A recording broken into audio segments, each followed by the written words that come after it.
welcome to our latest video where I finally get to tick off a big bucket list in Spain, Cathedral Beach.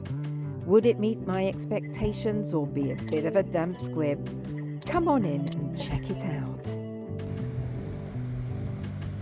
Here we go, so been on my bucket list for years. Oh, can't wait. There it is. Wow. Just said to Miles, wonder why I can hear a bagpipe playing. And he said, do you think that's because there's a bagpipe player down there?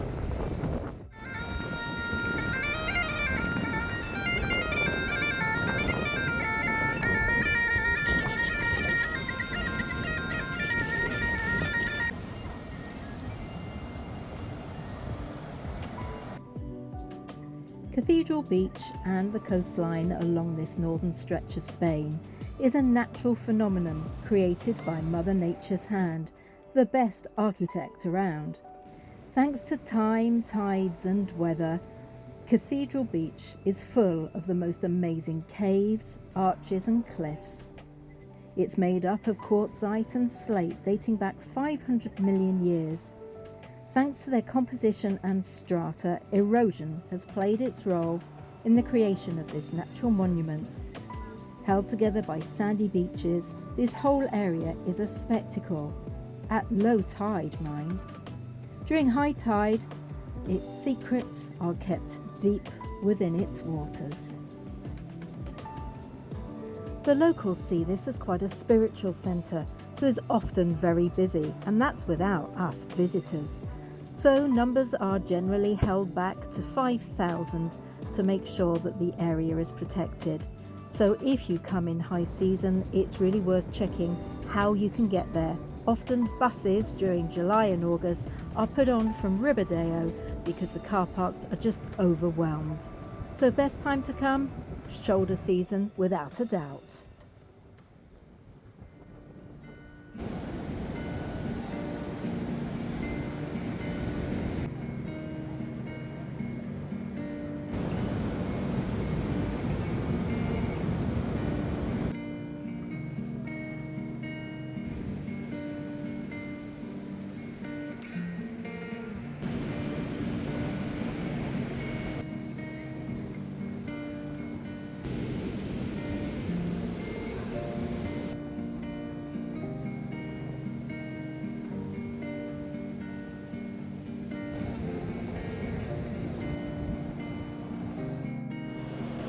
So Cathedral Beach, northern Spain. Top tips from the motoromers. Number one, first and foremost, you need to be here at low tide. Otherwise, you're not going to get to see anything at all. Tip number two, plenty of areas to park, so you don't need a campsite unless camping is your thing. Plenty of car parks, both east and west, that seem to be, to us, free of charge, out of season at least. Top tip number three, bring your swimming cozies with you because there are little natural pools when the tide is out that you can just go and have a little dip, which is absolutely delightful. Number four, when you come down the steps from the main restaurant, turn right. That's where your main cathedral caves are. Don't be disappointed as I was when you first see the set of rocks. You've just got to head down towards the sea. You see your first one, and then they come like buses every 2 minutes. And even on a slightly inclement day as we have, it's a really beautiful place. Golden beaches and just wonderful. Oh, number tip 5, wear shoes that you can take off easily so you go for a paddle at the very least, or walk with your naked feet on the sand. Tip number 6, if you're doggy owners, all good. Certainly on the 3rd of October, plenty of dogs down on this beach.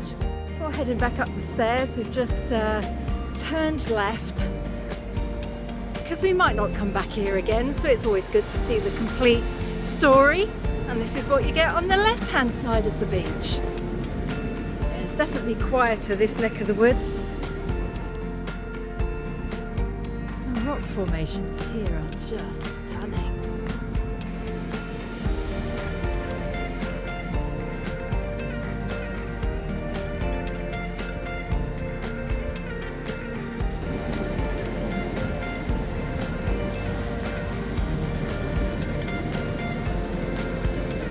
So as far as we can see, there's no charges of any sort. You don't pay to get in the car park. You don't pay to enter the boardwalk. It's quite magnificent.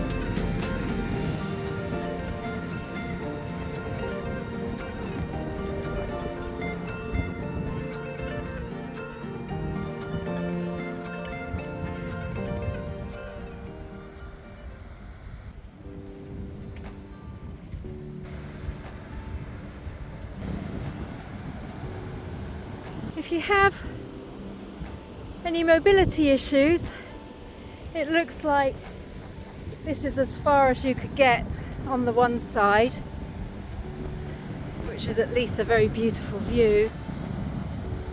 Although to actually get to the beach itself, as far as we can see at least, you do need to be able to walk up and down steps. So as you can see, parking to the right and then parking off in the distance. We've not had to pay a thing. Oh, bit of health and safety. And I'm just going to go and check whether there's any facilities for mobility issues to be able to access the beach. So back where we started. Make sure you check the tides, which are posted here on the main information site, although I think if you just Google tides for Cathedral Beach, you'll probably get everything that you need. And do bear in mind that even on a Tuesday in October,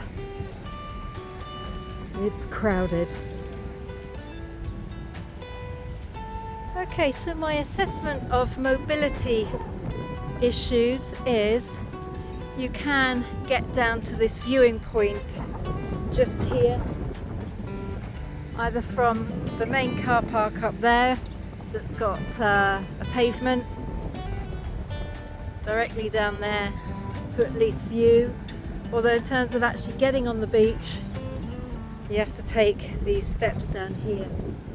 So I can't see any options for prams, mobility scooters or wheelchairs to actually access this beach. It's lovely, it's been a bucket list. I was initially a bit disappointed, it is quite touristy. Alvor down in Portugal is probably as good without the crowds, although this is slightly different in terms of geology, and I would recommend coming to see it. It's one of those places that you do have to tick off. So rather windswept, as you can tell, we're heading back. Hope you've liked our little tour